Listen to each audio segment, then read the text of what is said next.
But the fact is that upside in commodities is inevitable. It may or may not be imminent. And that's good enough for me. This, if it occurred, wouldn't be the first time I'd been 2 years early. The last time I was 2 years early was in 1998 in anticipation of 2000. And I have to say, being early for that market was way, way better than being late.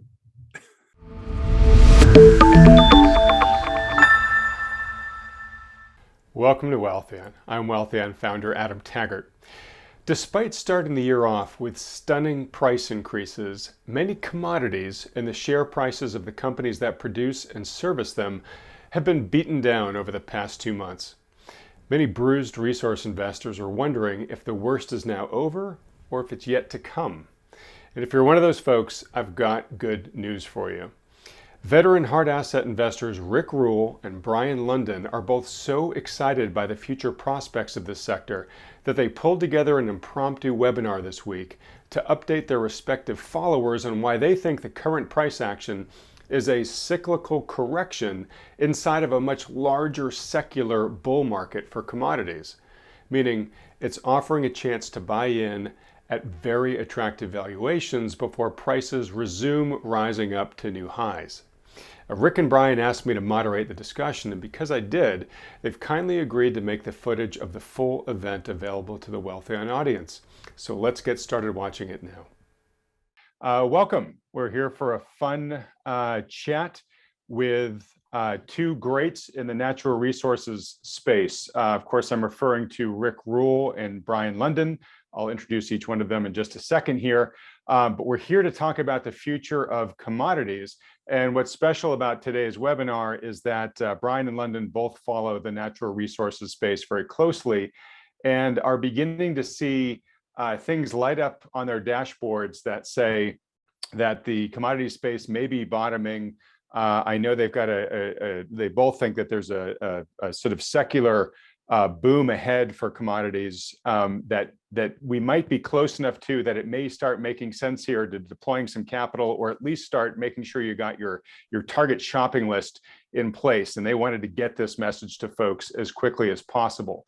So as I said, I'm joined here by the great Rick Rule. I'm sure most people here don't need to have him introduced, but he's the president and CEO of Rule Investment Media.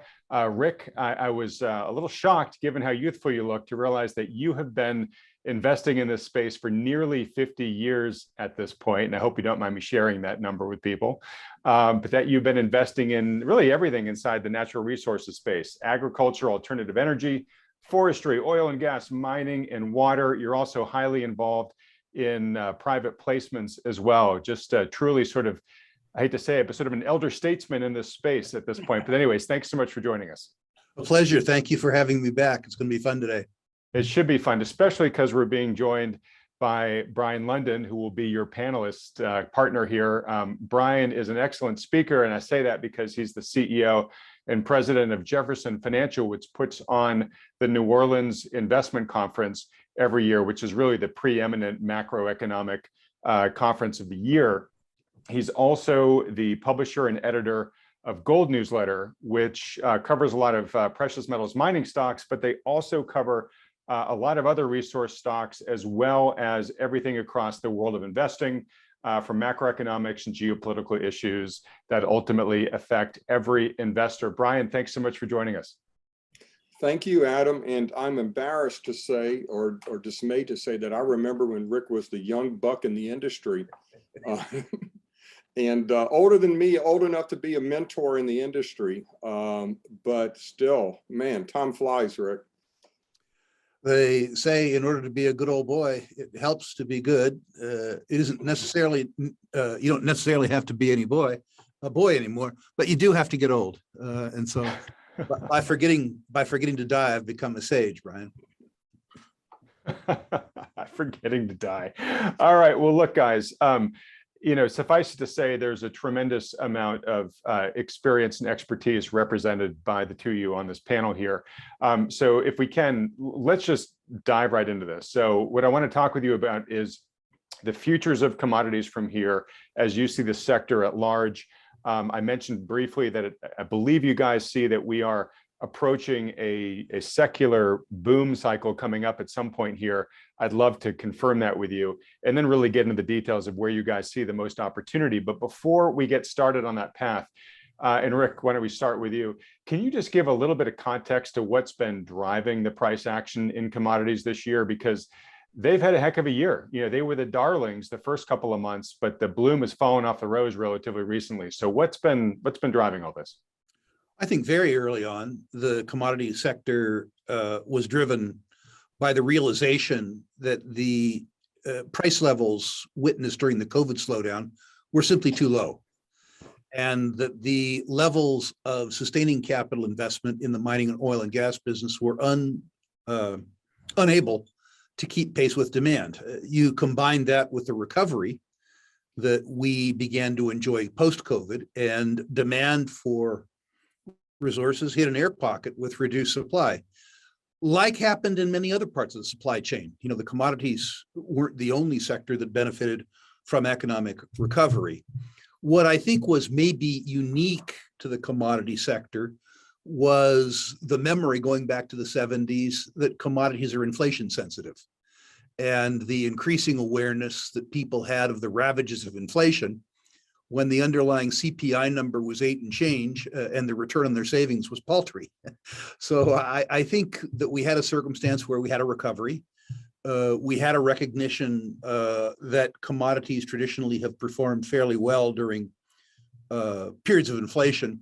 And I think too, that we had a growing realization among some sophisticated investors that we face fairly imminent supply shortages as a consequence really of decades of underinvestment in productive capacity and natural resources, a theme that I think that we'll return to again and again in this discussion. Okay, what, and then I'll come to you after I let Rick answer this, Brien. What has caused the bloom to come off the rose in the past couple of months here? Directed to me, I'm sorry? Yeah, let's have you have this first, Rick. I think a couple things. One, I think some of the commodities, or at least the commodities equities, simply got ahead of themselves. They got some of the commodities equities, I would argue, got too expensive. An example would be the uranium juniors early in the year. They were forecasting $75 uranium in a $50 market. So they had to come off. But we also have gone into a market that is beginning to be starkly more aware of the possibility of recession. Recession in the near term takes no prisoners, including commodities.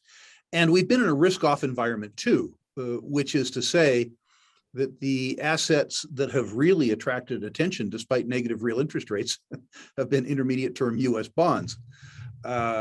In a risk-off environment, any sort of secondary or tertiary asset gets sold off, and there's probably no asset in the world that's more tertiary than a junior mining stock, particularly a junior mining stock that's active in some country that the investor can't pronounce. So I think in the very near term, I would say higher interest rates, declining debt and equity markets generally, the risk-off trade, and the fear of recession. Okay, all right, good list there. Brien, let me give you an opportunity to add on to anything that Rick just said there. Let me just say real briefly to folks watching two things. One, you should all be getting a replay video of this event after the event is over. Therefore, if you don't take every note that you want to take live here, or you have to leave halfway through to take your kid to soccer practice or whatnot, don't worry, you'll get a chance to watch the replay video. Also, we will be leaving some time, if possible, near the end of this for Q&A. So I'll start pulling any questions you guys have out of the chat window here, but don't fill it up quite just yet. I'll let you know when I'm ready to pull from it. All right, Brien, so coming back to you, Rick just sort of gave a good explanation of what drove, first the big rises that we saw in price and commodities at the beginning of the year, and then why they've been cooling off here. Any additional color to add to that? Yeah, I think one other aspect of all this is obviously the Fed and monetary policy. Starting off this year, we were anticipating the Fed's initial rate hikes due to the spike in inflation. And gold kind of counterintuitively responds well during Fed rate hikes and Fed rate hike programs. So gold actually started a rally of about a couple of weeks before the Fed's initial rate hike. And that was all going swimmingly. And then Putin decided to invade Ukraine, and then the metals really took off, almost immediately upon that, in the type of a geopolitical response that we always recommend against people buying on, because it never lasts. And in fact, it didn't. So I think the Ukraine situation injected some noise in the signal that should have had a fairly smooth transition of gold rising as the Fed began rate hikes. But then we had the fear of recession really dominate the consensus view out there, and that's really put thrown cold water on all of the markets, as we've seen in recent weeks. So I think that's been a big part of it, and the Fed's determination to hike rates. I don't think anyone gave Powell and company quite the credit that they've earned subsequently for really sticking with it and being so hawkish, come what may. And they're bringing on a recession. I don't think a recession is imminent. I think it's already here. If, at least from a technical standpoint, if the Atlanta Fed's GDP now readings are accurate, we've got the 2 successive quarters of negative growth that at least fits the technical definition of a recession. So I think we're mired in it right now. And the Fed brought it on, and kudos to them. I didn't think they had the cojones, as it were, to actually do it, and they did it. So now they have to reap what they've sown. The question is, how long will they be able to stick with it? And we can get to this later, but I don't think very much longer. All right, and I do want to dig into that in a little bit when we talk about the role of a recession in depressing demand for commodities. We can explore how deep, how painful, how long you think the recession might be. We can also talk a little bit about the impact of a Fed pivot, if one indeed happens, as many people expect. But before we get there, 2 questions. First one is, I'm going to use a term that you used in promoting this webinar, Brien, which is that there's been sort of a washout in resource stocks over the past, since May. Is that washout over, or is it in process still, in your estimation? I don't know that it's over, but I think it's probably close to being over. I tell people, I don't know if this is the bottom, but it's a bottom. And it's fairly close to it. Historically, or at least from a seasonality basis, the metals market typically, when seasonality does come into play, we've seen some extraordinary years recently where it didn't even come into play. But when it does, typically the market bottoms somewhere between mid-July and mid-August. Coincidentally, or maybe not coincidentally, Rick, who's the best timer out there of these cycles, scheduled his conference right in the middle of that range at the end of this month. So we'll see how that works out, but I think we're pretty close. I am not jumping in head first, and I'm not recommending to my readers they jump in head first, but I am recommending that they pick up some of these companies, particularly companies that have established value, resources, large scale resources, some of them with economic supply to them. At these price levels, if the market only normalizes to, returns to the median as far as valuations, you're talking about stocks that can go up 3, 4, 5 times from current levels, just if the market normalizes. We're not talking about any real significant rallies or overshoots or anything like that. So I think those represent a particular area of opportunity right now at current price levels. Okay, and Rick, I'm coming to you with a couple of questions here, but one last one for you, Brien. Any counsel you would offer to folks watching this webinar right now who bought resource stocks earlier in the year and are kind of sitting on some losses here, maybe a couple of painful ones, and just wondering what to do about it? Well, number one, I am in the same boat as you are, and that's the question that I have been getting in conferences I've been at and emails. When is this is terrible? How long is this going to go on? And nobody knows, really. Nobody knows. And if somebody tells you that they know precisely how much longer it's going to go on or what the precise path forward will be, then they're probably lying to you about something else as well. Nobody really knows, but you have to play, in some cases, your gut feelings. And right now, the situation is very reminiscent of, say, 1999 or 2000, that double bottom we had back then. There are a number of other factors that remind me of where that market went and how profitable that was over the succeeding 7, 8, even 11 years, depending on where you want to mark the peak. So my working thesis is that we're looking at that kind of a situation, multi-year bull run at some point, and a bull run like that has to start off with some kind of a soul-destroying bottom, which I think adequately or describes where we are right now. Okay. So hang in there, I guess, is the piece of counsel that I would offer. Good. And to put some words in your mouth, which feel free to correct, but if the fundamental outlook for the companies hasn't changed materially, there haven't been poor, mining results or whatever, something that forces you to change your thesis. It's pretty much a hang in there, hold on, and wait for the upcycle. Yeah, and if you consider selling, consider who you will be selling to. You're going to be selling to somebody who's probably pretty smart on the other end of that trade, obviously has both cash and courage, and wonder whether you want to really, who's going to be the smarter person in that transaction over the longer term. All right. Well said. All right. So Rick, coming back to you here quickly too, I just want to put a pin in this for folks. Brien mentioned Rick's upcoming symposium, which is actually at the end of this month. So the timing probably couldn't be even better. Rick, I promise I'll give you a chance to tell folks a bit more about that symposium as we get into the discussion here, because I think it's a highly relevant way to take action based upon a lot of what we're going to be talking about here. So real quick, coming back to you, you just heard Brien's answers about sort of, where we may be in this cycle of the washout. Do you have anything else to add to that before I toss some more questions at you? Beginning by saying that I concur. Before we were taping, I gave you a Bernard Baruch quote. Who Bernard Baruch said the only guy who ever bought at the bottom and sold at the top was a liar. It didn't happen.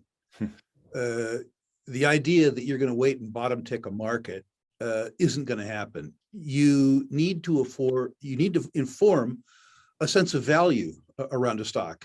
And when you've formed a sense of value, then the price information becomes relevant. And if you can buy the stock at a price that you think is attractive, do it.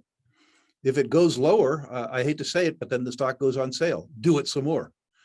Another comment there is when you have an existing portfolio that's been marked down, don't become a slave to any one issue. The fact that a share is worth, sells for 30% less than you paid for it, doesn't mean that it's the most deserving source of your cash. Sometimes you have to sell a stock that's down to buy a stock that you think has more upside. So certainly don't be afraid to do that. Buffett has a couple of wonderful tests that will scare the hell out of the listeners. So let's go ahead and do it. Let's do it. The first is that you shouldn't buy any share in any company if you haven't done enough work that you wouldn't be delighted to see it fall 30% in price so that you could employ the same intellectual capital to deploy more physical capital. Now, I'm embarrassed to say I've been tested by that thesis dozens of times in a 40-year career, but it ends up being true. The second thing he says is that remember that shares are fractional ownership of businesses. You shouldn't buy one share where you wouldn't be delighted if you had the means to buy the whole company at the same price. If you meet those two tests, you'll do fine in this market. If you don't meet these two tests, as Brien suggests, you might become the victim of an investor that is more financially and emotionally mature than you are. All right, very well said. Okay, so I'm coming to the big question now about what's your thesis for a commodity boom from here. But before we get there, just one question for you, Rick, because you have so much experience in this sector. Obviously nobody could have predicted exactly Russia's invasion of Ukraine, but sort of that aside, is there anything that's happened this year in this sector that has caught you by surprise? Or is this all a movie you've seen before in one way, shape, or form? Mostly I've seen it before. Mostly I've seen periods of underinvestment lead to supply shortages. What is becoming apparent to me now is the mistakes that society has allowed itself to make as a consequence of the policy of the big thinkers. The idea, as an example, that we were going to transition away from petroleum in some reasonable point in time. The idea in Germany that they could power the country with solar where the sun doesn't shine. Don't forget, that's a northern country. You know, there's sort of sunshine constrained, never mind the weather. The idea that this whole green agenda, while it doesn't have a lot to say for it, it involves more than narrative, or too much more than narrative, really surprises me. The American public's, part of the American public's buy-in of Mr. Biden's criticism of the big oil companies. He's told them to drill more, and he's also said that he's going to make them drill less.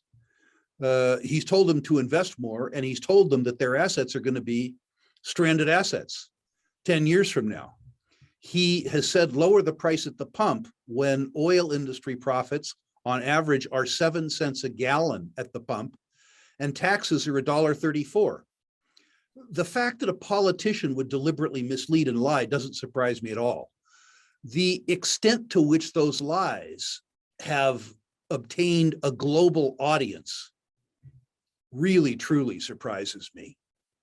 The protests by Canadian truckers, by Belgian and Danish farmers, the beginnings of a reaction by working people to the idiocy of the elites is something that I would have expected would have been much more pronounced by now. These big thinkers are reducing your living standards, and they're proposing to do it in a much more dramatic fashion. And the fact that the diminishment of living standard in favor of narrative is as popular with as many people as it is, has been the big surprise to me.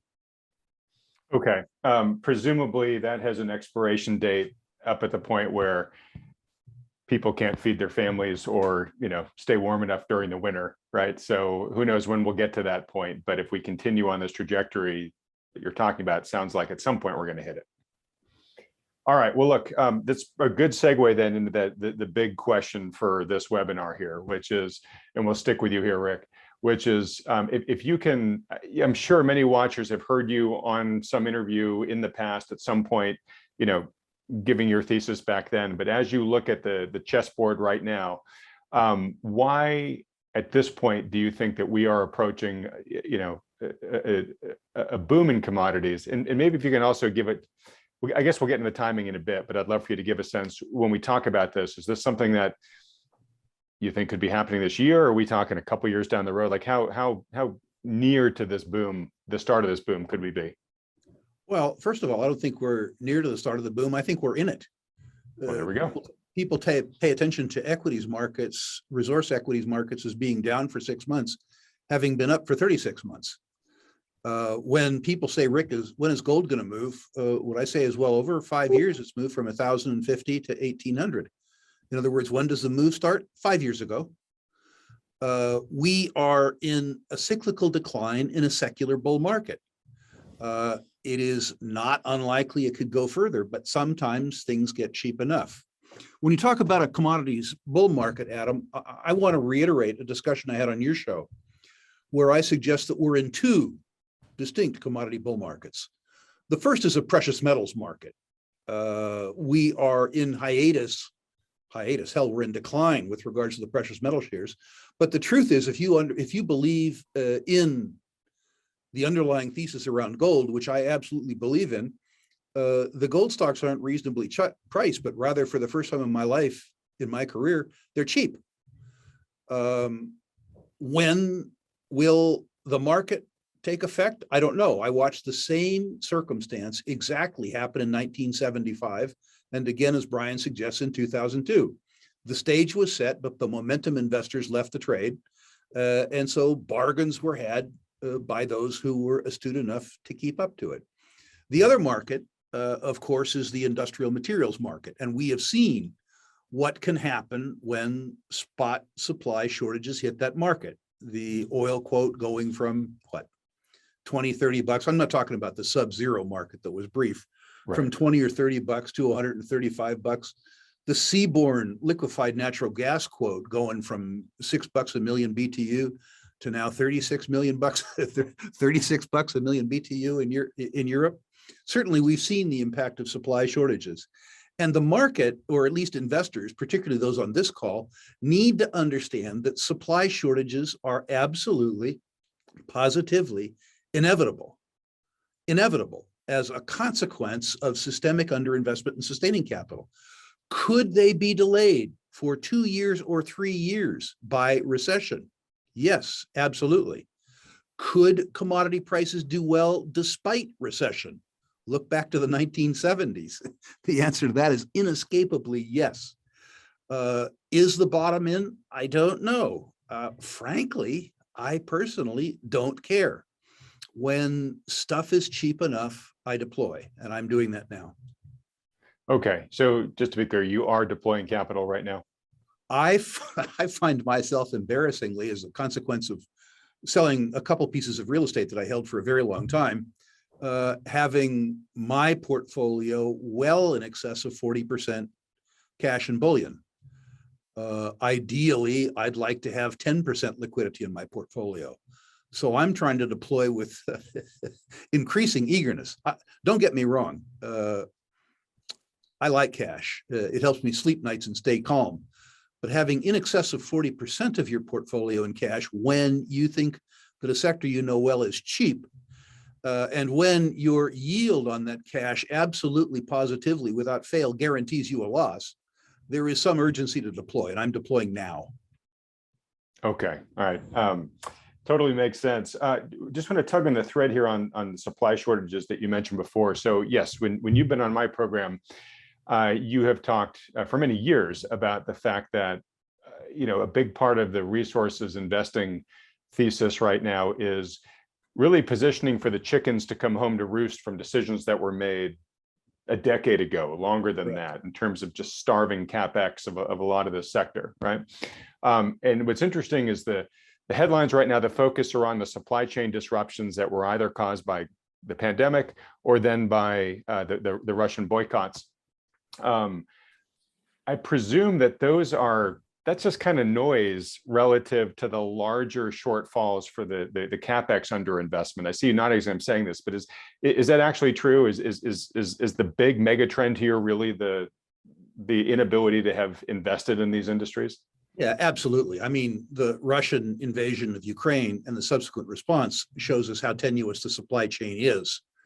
But there was no flex in the system. And it's important to note, if everybody's looking for Russia to kiss it all and make it better, if peace resumes, that the Russians have been among the worst offenders in terms of deferring sustaining capital investments.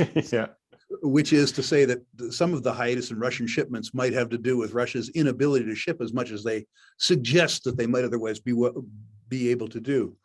But it's important to note that underinvestment in productive capacity and resources goes back decades, not quarters. It's important to know that all of the legislative protections put in place, as an example for the economy and for the environment, are also protections against prosperity in the context of the fact that they delay resource development. There have been other sectors of the economy that have either been more attractive or have been viewed as more attractive. And the consequence of that is that there has been a crowding out of natural resources in the economy for many, many, many years.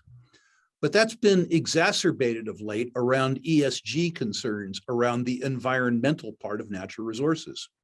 One example would be the Resolution copper deposit in Arizona. 1.5% grade, as opposed to worldwide average mine grade of 0.5%, which is to say triple the worldwide grade. No conventional concept of political risk. It's in the United States and it's in a copper mining town. Absolutely world-class scale, well over 1 billion tons, was discovered 25 or 26 years ago. It has been in permitting for 21 years with no end in sight. The people that own would love to make the capital commitment. By the way, it's going to be a $7 or $8 billion capital commitment. It will take 5 or 6 years to build. But when I say decades of underinvestment in resources, I literally mean decades. If you look at the copper business, an example, everybody's looking to the electrification of the world, electric automobiles, all this kind of stuff. And yet productive capacity around copper, hell, Adam, it's older than me. Bingham Canyon's 160 years old. Chuquicamata's 115 years old. The newcomer, Ertsberg, is what, 50 years old? Escondida, 40 years old. We need to replace major amounts of copper production. And there's one big new mine, two big new mines that have been brought on stream in the last 6 years. We need to be bringing on one a year. And we aren't doing anything like that. Similarly, in oil and gas, during the COVID period, it was estimated that the global energy industry, when the oil price was way low, was deferring new project and sustaining capital investments of about $3.5 billion a day, $1 trillion a year. Wow. Now, with oil and gas prices higher, and with the chattering classes suggesting that, oh, well, maybe we could use a little more oil, the oil and gas industry is only deferring new project and sustaining capital investments of $1 billion a day.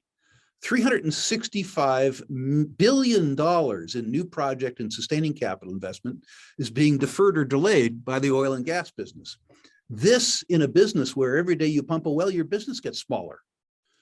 It's important to maintain, in terms of maintaining production, that you develop new fields, that you develop new infrastructure capabilities, that you recomplete wells, that you tune up, if that's the right phrase, water floods and gas floods.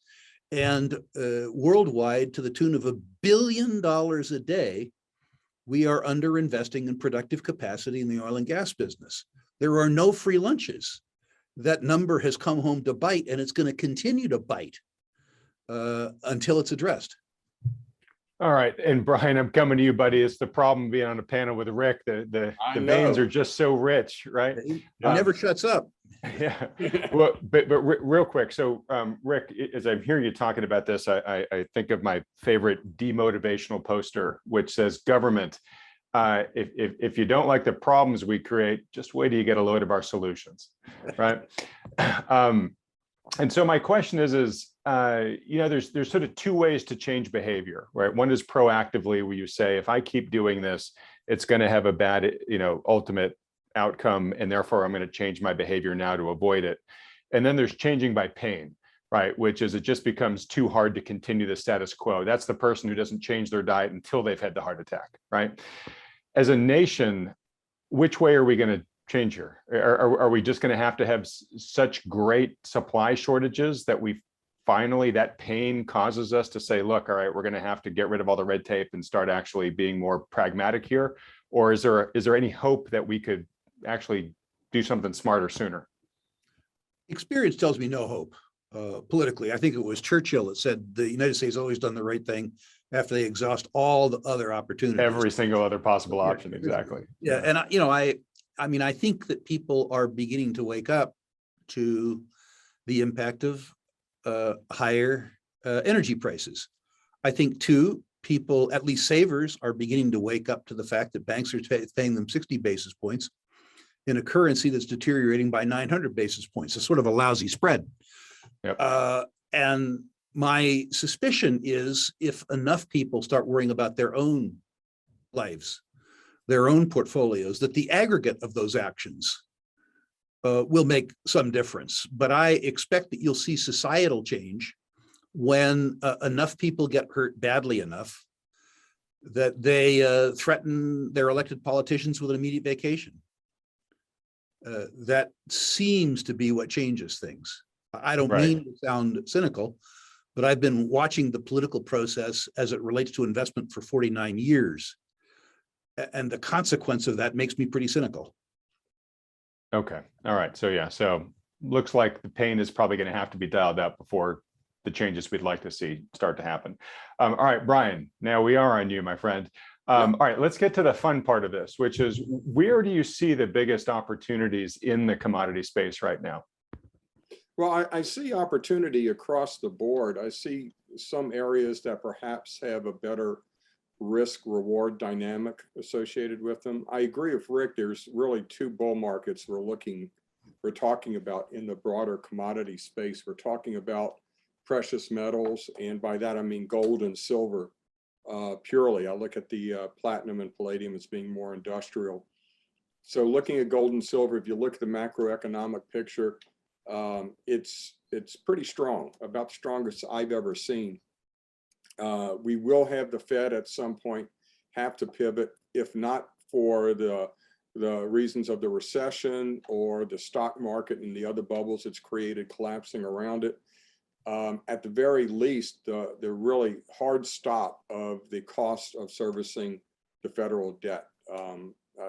I've been publishing for really a couple of years now and kind of screaming from the mountaintops that if the Fed funds rate gets to right about where it is now or where it will be next month, the cost of servicing the debt are going to start approaching $1 trillion a year once they take a little bit of time to adjust.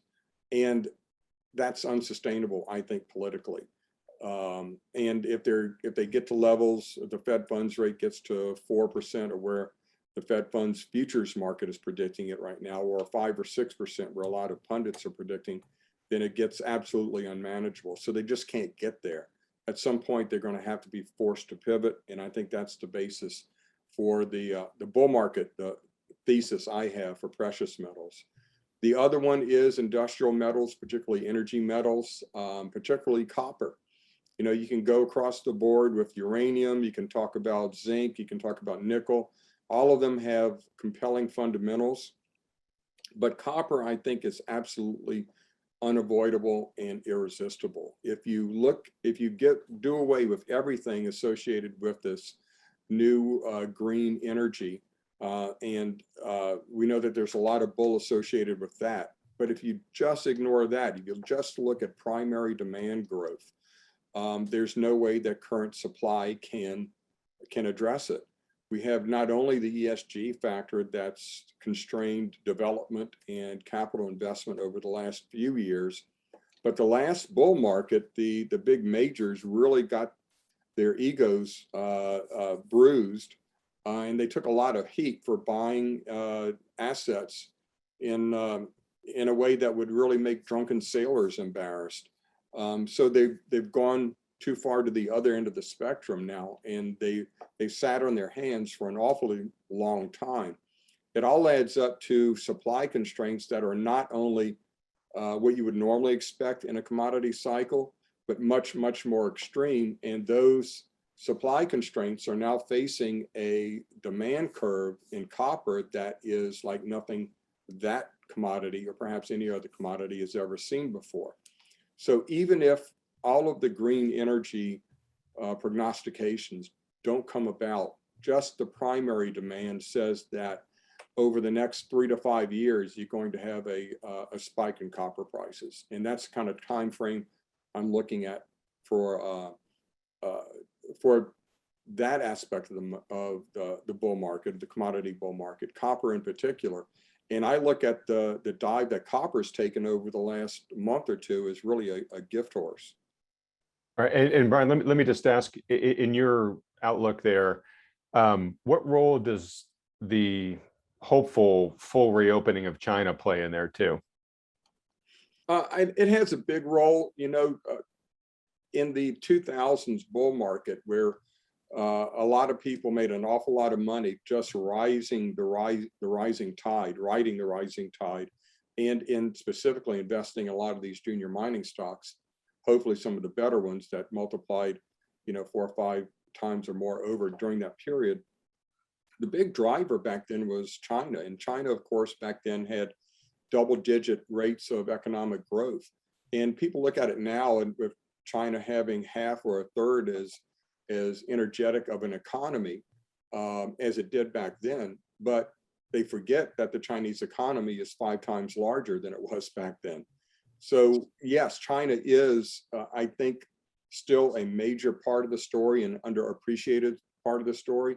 It's got a lot of problems. It's got a lot of overinvestment and issues that are going to come to rest, but it's still a major driver for the global economy.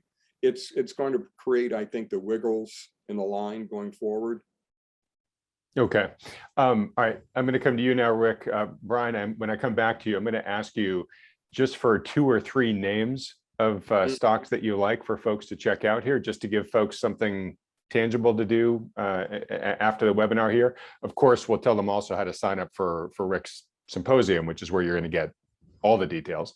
All right. But Rick, coming back to you, really sort of the same question, which is, where do you see the most promising opportunity right now in this space? What's got you most excited? Brien just gave us the copper story. Adam, I would say for the last 3 years, on your show in particular, I've been saying that investors need to overemphasize quality, that the price differentials between big stocks and small stocks weren't big enough that one should take the risk in small stocks. That's changing now. I'm seeing better and better and better valuations pop up in the mid caps and in the micro caps. And for investors who can take advantage of it, investors who can take risk, both psychologically and financially, my gut feeling is that in the junior sector, those companies who played chicken with the market, didn't raise money when they needed it because they thought the share price could go up and they could raise money less expensively in the future, are going to be between a rock and a hard place. My gut feeling is, maybe it's wishful thinking because I have cash to deploy, but my gut feeling is the next 12 to 18 months could be a very good place to play in the private placement markets. But I'm seeing stocks now that I hadn't visited for the last 2.5 years because they were hopelessly expensive. In one particular case, the stock has now fallen from 75 cents to 15 cents. I think it's worth more today selling for 15 cents than it was at 75 cents. So I certainly see that as an attractive opportunity. I see the GDX generally selling at the best multiple to free cash flow it's ever sold at today's gold price in my career as being attractive. But increasingly, I'm seeing value in the smaller end of the sector where I didn't see that value a year ago. A year ago on your show, I think the only stock in the gold sector that I could really recommend with a straight face was, Franco-Nevada and Wheaton Precious. These were not exactly aggressive recommendations. Now, there are probably 40 companies on my focus list that I think are buyable. There are probably 10 that aren't. So this is pretty attractive. I'm looking at smaller oil companies, which I haven't bothered with because Exxon was so cheap. I'm looking at one in particular now that is selling at less than 50% of net asset value to enterprise value, and is selling, by the way, at 1.5 times free cash flow. This is truly a silly, silly, silly number. So I'm seeing lots of opportunity. I see normally lots of opportunity in a market that wants to leg down. There's a reason why these opportunities are apparent. Somebody is going to have to suffer through a bit of volatility to get from here to the promised land. But the truth is that you buy goods when they're on sale, and goods are on sale. All right. So 2 questions coming out of that. One is, if I heard you right, it's not that you think that the big majors are going to underperform going forward. You just think there's so much opportunity now on the lower end of the scale that wasn't there before, that they just have a much higher potential return at this point in time, correct? Yeah, I'm a microcap guy, Adam. For 3 years, not being able to be in my sector because it was relatively overpriced was sort of boring. I was forced into conversations where there were a lot of other people who knew more about the conversation than I did. I'm delighted now to see the decimation among the juniors because it brings the discussion back into a sector that I'm very good at. It isn't necessarily, you could make the case with Exxon, given the performance over the last 3 years, that it's probably fully priced. But what's more important for this discussion is that there are $500 million companies that are, by any metric, substantially cheaper than Exxon. And you have to begin, you don't have to, but the prudent speculator naturally drifts to absolute value first, but relative value second. The fact that you have absolute value across the sector, but the relative value is better in the small cap place, means that I think it's going to be a very good sector, resources generally, for small cap investors, for stock pickers for the next 5 years. Okay, This great. isn't a market where you want to buy the whole market. It never has been. If you buy the length and breadth of the junior market, you absolutely, positively, without fail, will lose. You have to have the capability of separating the good from the bad from the ugly. But the good now are on sale. Right. So build a basket of the good, basically. You're saying this is the perfect time to do that. All right. I know that some of these metrics change depending upon the type of business it is, but what are some of the key attributes you look for determining good value? Now, you mentioned free cash flow. I'm assuming that's probably one of them, or at least price to free cash flow. But what other kind of metrics do you tend to look closely at? The metrics depend on the style of the investor and the size of the company. I would look at an oil and gas exploration company very differently than I would look at Exxon. You know, at Exxon, I would look at margin. I'd look at return on capital employed. I'd look at return on equity. I'd look at the development pipeline. I would look at net asset value, which is to say the discounted net present value of their free cash flow 10 years out relative to their enterprise value. Smaller companies, you need to be, by definition, much less precise. With very small companies, ironically, despite the fact that they're regarded as asset-heavy businesses, they're actually intellectual property businesses. That's what exploration is all about. Mm-hmm. So with a small company, you're looking at people, and people. When you get done with those three criterion, then you need to look at the target size. For me personally, knowing that I'm taking huge risk in exploration, I want the possibility of a huge reward, which means that if a company is looking for a small project or a medium-sized project, I don't care. Anything that can go wrong with a medium-sized project can go wrong with a big project, but you can never make big money with a medium project. So I'm looking for target sizes in properties with in situ values of recoverable reserves and resources, likely exceeding $3 billion. I'm looking for a project that likely will be in the best cost quartile worldwide in terms of all-in sustaining costs. And I'm looking for a project that's going to deliver return on capital employed in the best quartile worldwide, which is, say, 25% plus return on capital employed at the forward commodities strip. So I'm looking for scale, and I'm looking for management. And beyond that, I'm looking for a company that has a business plan grounded in reality. A company where they can tell you what the most appropriate uses of shareholder funds are to increase shareholder value by answering unanswered questions. They can tell you that very specifically, and that can tell you, as a consequence of solving those problems, what the next problems to be solved are.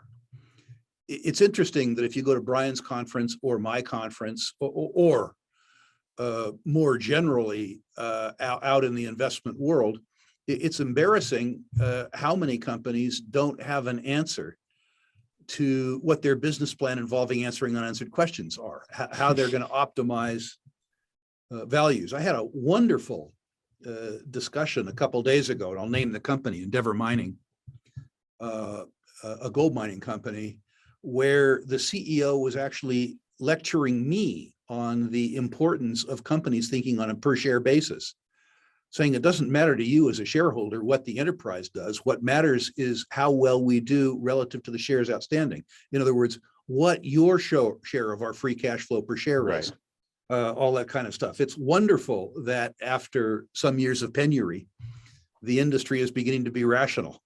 All right, well, look, you're underscoring a really important part about natural resources investing, especially as you get into the smaller companies here, which is, to be able to separate the wheat from the chaff, you really have to have some experience to do that. And the average investor, as they're going up the learning curve, they're generally much better served by sort of riding the coattails or tapping into the brain trust of experienced investors like you, like Brien, and like the many people you bring together at your symposium risks. So I want to give you a chance right now just to tell people about the upcoming symposium, what they can expect at it.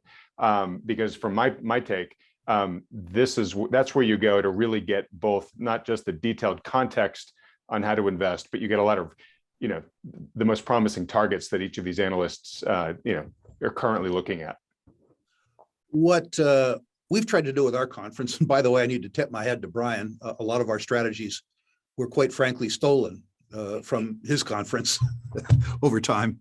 Hey, imitation's the greatest form of flattery. Yeah, absolutely. We try and do a few things. The first is that we try to bring in place what I would call paradigm, which is to say the big thinker, the big picture guys.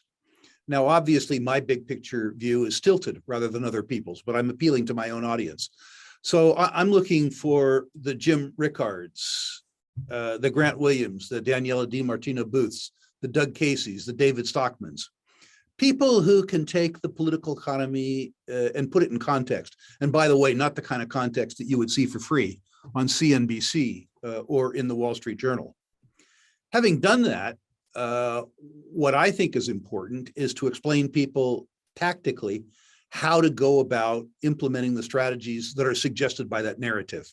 So we try to bring the best gurus, the best analysts in the resource space that money can buy. If you believe A to be true, B to be true, and C to be true, what do you do about it and how? We think that's important.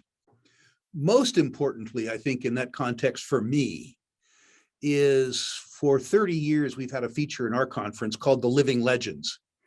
In the Living Legends, we bring on stage 5 or 6 entrepreneurs who have built multi-billion-dollar natural resource companies from scratch. And we have them talk about how they did it and talk about how in the process of doing it, they learned what to do right and what to do wrong. And we ask them how those lessons have impacted how they invest and how those lessons should impact the way the audience invests. And this is absolutely critical. What becomes really, truly spectacular at my conference, and in fact, Brien's conference, is when you see these gurus and when you see these living legends and they're not speaking and they're wandering around the exhibit halls, take careful notes what companies they stand in front of and talk to. Take careful notes about who makes them smile or who gets a contemptuous snort. The idea for me that I'm following a Robert Friedland or a Bob Quartermain or a Ross Beatty around the exhibit hall, and I get to look firsthand at who they're talking to and listen to what questions they're asking, is absolutely invaluable. And I think that's what we've all missed with these virtual conferences. We've all missed some form of nonverbal communication, which is an important way to learn. It's important too, I think, at these conferences to take the educational message of the conference, take the description from an analyst as to how you might analyze a company, and then go on the exhibit floor and try it. You have this wonderful sort of coalition of information and how to, and a place to practice it where if you practice it correctly, you'll make a lot of money. All right, so let's just give folks the details here real quickly, Rick. So that's coming up later this month. What are the dates? July 26th through 29th in Boca Raton, Florida. For the first time in 30 years, we've brought this conference to the US. All right, great. And someone is asking here, so it sounds like it's going to be back in person this year for the first time since the pandemic. Will there also be a way to attend virtually as well? We will do a virtual conference as well as a physical conference. The longtime conference goers, we polled them last year and they told me fairly unequivocally that I was going to do a live conference for them. So we're doing that. What I learned in the 2 years that we did virtual conferences is that I was able to attract people from 32 countries who wouldn't otherwise have been able to attend. So we will certainly do both.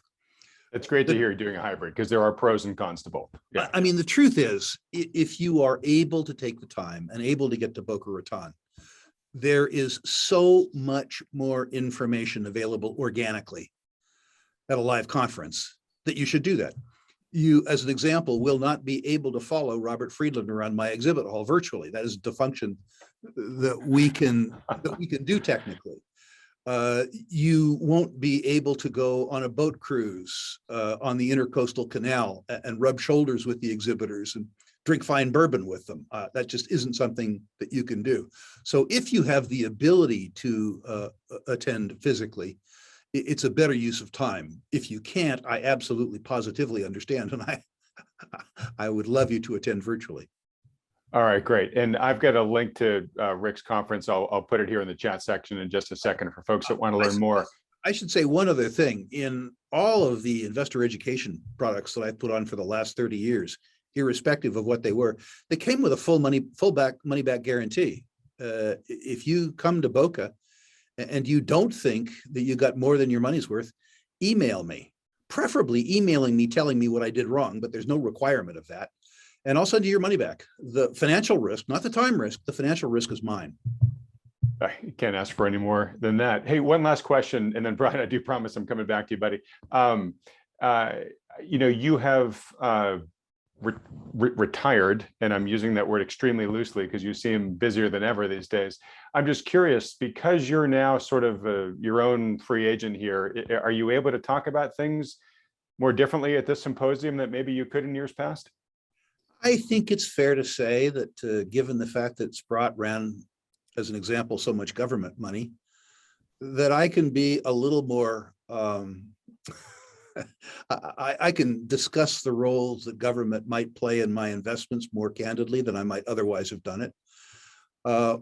What I found interesting that I can do is I can tell other people what I'm doing with my money. I can tell people when I'm participating in a private placement because it's not regarded as a solicitation because I'm not soliciting. I'm not a broker. So in that sense, I'm much more free now. Both. Right, you're allowed to open the kimono a lot wider than you were before. Yeah, absolutely. It used to be everything I said almost had to be run through FINRA compliance, but I'm not a FINRA member anymore. I don't have to comply, which is very pleasant. And by the way, when I say I'm retired, Adam, I failed retirement. What I don't do now is anything I don't want to do. What I do is what I want to do. And I would urge everybody to adapt my measure of retirement. Well, if we all could, you're definitely blazing a great trail for us. All right, so Brien, coming back to you here. And as I do, folks, we are bumping up against our hour time limit here. Real quick though, if folks have any key questions they want to slip into the chat, now's the time to put them in there. If I can pull any in, I will.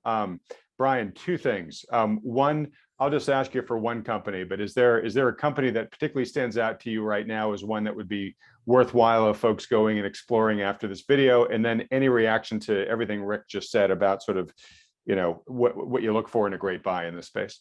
Yeah, and I think one of the key elements, the common themes here is that this market, the metals and mining market, particularly when you get into the junior mining stocks, it's an inefficient market.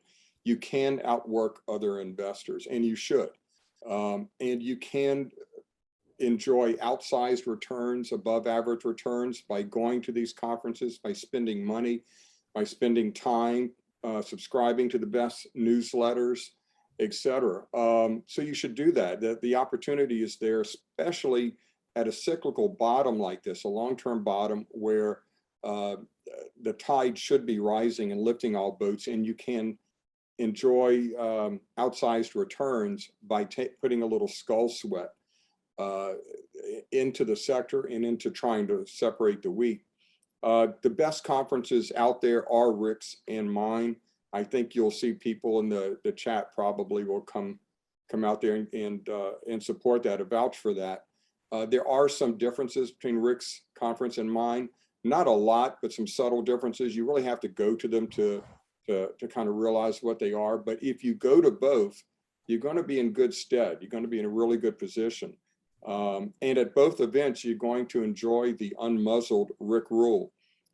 If you thought he was up before he retired, he can name names now and will. And he is the hardest working guy in show business, as I've said many years.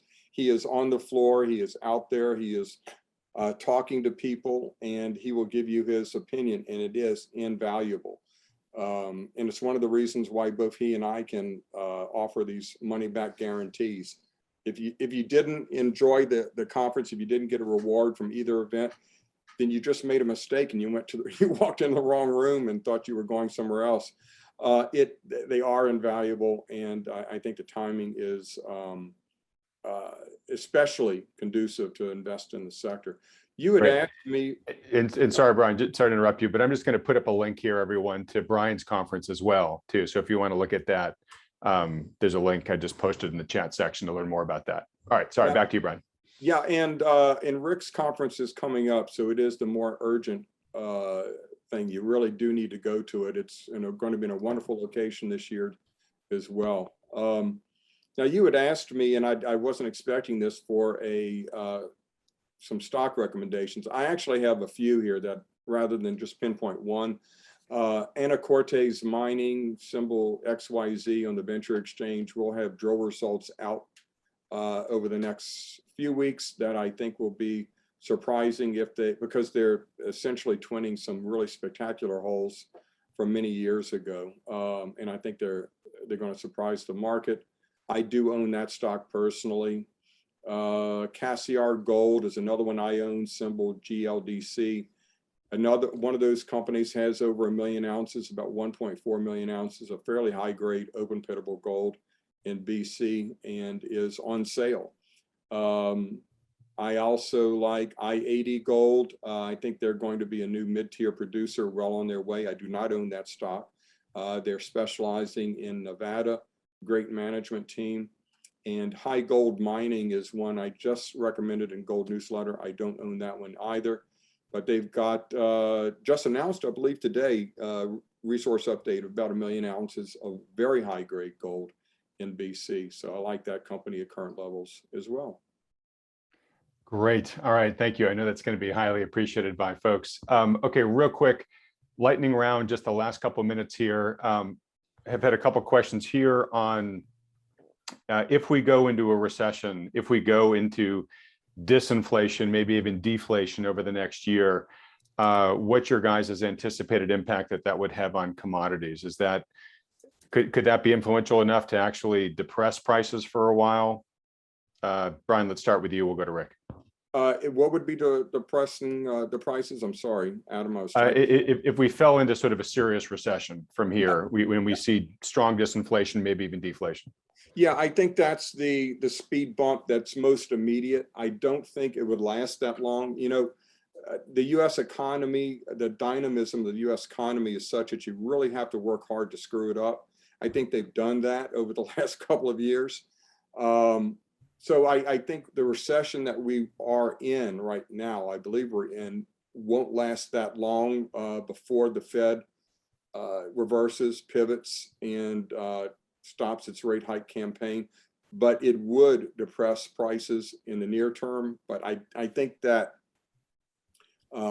time frame between we realize that we're in a recession and the Fed pivoting will be relatively short, but I do think that would have a depressing effect on commodities and really all the financial assets. Okay, and Rick, it seems like it's not enough of a concern for you to stop you from beginning to be deploying capital at this point in time. Absolutely. I mean, first of all, the search for perfection is a form of procrastination. An absolute bottom. I've never caught one in my life, and I've been trying for a very, very long time. When stuff is cheap enough, you deploy. That's the way it goes. If we have a severe synchronized global depression, will that depress commodity prices and commodity stocks? Yes, absolutely, positively. It may be that the strategy that I recommend is 3 years in paying off or 4 years in paying off. But the fact is that upside in commodities is inevitable. It may or may not be imminent. And that's good enough for me. This, if it occurred, wouldn't be the first time I'd been 2 years early. The last time I was 2 years early was in 1998 in anticipation of 2000. And I have to say, being early for that market was way, way better than being late. Great experience to draw from. Okay, so we're going to wrap things up here, folks. Real quick, I will ask two last questions here. Very specific one, then a general one. Specific one, given the current gold-silver ratio, is it time to exchange gold for silver? Rick? I don't understand why the gold-silver ratio is important. I know that'll get me a lot of hate, but the fact that silver is 16 times more abundant than the Earth's crust in gold doesn't go to utility. So I don't think that the gold-silver ratio, other than as a sort of a factoid that drives speculators, matters much. I like silver because of industrial applications. I like silver because it tends to outperform gold in real all on bull markets. I like silver too because it's really out of favor. And I particularly like silver stocks because there aren't very many of them. If the generalist money comes into silver, like Doug Casey says, there isn't enough market cap to hold the money. I've seen it happen twice before. It's an awful lot of fun. You know, it's an awful lot of fun. But I don't see the question in the context of the gold-silver ratio, because I personally don't see the validity of the gold-silver ratio as an investment criterion. Got it. Let me re-ask the question then, and just a short answer here. Is silver more on sale than gold at this moment in time? Yes, I believe it is. Yeah, I would agree with that. And silver has always outperformed gold in a monetarily based bull market, which I believe we're entering. So I do think silver will outperform gold. I do like silver, but the gold-silver ratio has never had any use to me as a timing mechanism. It gets to extremes, and then you think it's the time to buy, and then it gets extremer. And, and it's never worked from a timing. It's just a relative valuation kind of a thing. You need to own both, in other words, in my view. Yep. Okay, great. And then I'll just take super short answers on this last question, but they're wondering if you guys, either of you, use technical analysis in your analysis of the sector, or are you more just pure fundamentals guys? I don't think technical analysis works too well for junior mining stocks because there are too many individual factors that can affect that. But I do, as far as the metals, gold and silver tend to be more cyclical in terms of their stochastics than a lot of other markets like oil, for example. So I do like the 14-week stochastic for gold and silver to try and outline times of over or under valuation. And we cover those in Gold Newsletter on a regular basis. Great. Rick, any parting words on that topic? I'm a credit analyst, so I'm sort of a bottoms-up fundamental guy. I have great access to the work of Sprott's technical analyst, Paul Wong, which I follow, as Brien would suggest, in the context of metals markets for timing. But the truth is, if I think something is cheap, I ignore all the technical indicators and I buy it based on fundamentals. Simultaneously, you know, if the market is sort of rocking and rolling and the chart is progressing rapidly from lower left to upper right, but I think stuff's getting too expensive, I don't let the chart tell me what to do with my bank account. I do some selling. Okay, great. All right, sorry folks, I'm going to have to enforce the time limit here. I know many of you would love for these gentlemen to continue talking for several more hours. Gentlemen, thank you so much for the time and the expertise you've given folks here today. Last question for each of you. We'll start with you, Rick. For folks that would, obviously they should go check out your symposium. We put a link there in the chat, folks. But beyond that, if folks want to follow you and your work, what should they do? Go to my website, Rule Investment Media. As incentive, if you enter your natural resource stocks, I personally will rank them 1 to 10 and comment on those issues where I think my comments might have some value. Note that I'm swamped with rankings, so it might take 10 or 12 days to get your rankings back. Note too that in retirement, I'm starting a bank. And if you want to hear about a real old-fashioned bank, one with money in it, in the question and comment section at Rule Investment Media, write bank. Further, I can tell people what I'm doing in the private placement space now because I'm not a broker. I'm not compensated. So I'm not soliciting. So if you're an accredited investor and you care about where I'm putting my own money, in the question and comment section at Rule Investment Media, write placements. That's ranking bank placements, ruleinvestmentmedia.com. And I would love to see you all in Boca Raton. Fantastic. All right. And Brien, for you? Yeah, very simply, goldnewsletter.com and neworleansinvestment.com. And I saw somebody asked where they can get some information on the sector. We do have an investor's guide to gold and silver that is comprehensive and objective. I not only recommend the New Orleans Investment Conference in that report, but also Rick's Investment Conference in that report. And I will be there at Rick's event. So I'll also be walking around on the floor there when Rick isn't putting me to work. And Rick, you are putting me to work. I keep getting new responsibilities there. So Albert's putting you to work, not me. yes, he is. Okay, let's spread the blame. But please come up to me and say hi. All right. Well, gentlemen, we'll leave it at that. Thanks so much. Everybody else, thanks so much for watching. Thank you. Thank you, Adam. Appreciate you doing this on such short notice. It's fun anytime. I hope you enjoyed this discussion by two of the greatest resource investors around. If you did, be sure to check out Rick's Symposium being held on July 26th through 29th. To learn more, as well as register for the event, just go to wealthion.com/rule symposium. I'll put a link to that in the description below this video. Also, it's always a good idea to benefit from professional help in determining how to prudently add exposure to resource stocks in your portfolio, like which ones to buy, how many should you own, what type of accounts to own them in, how to smartly hedge them, etc. So get the advice of a professional financial advisor who has experience investing in these kind of assets, because not all do.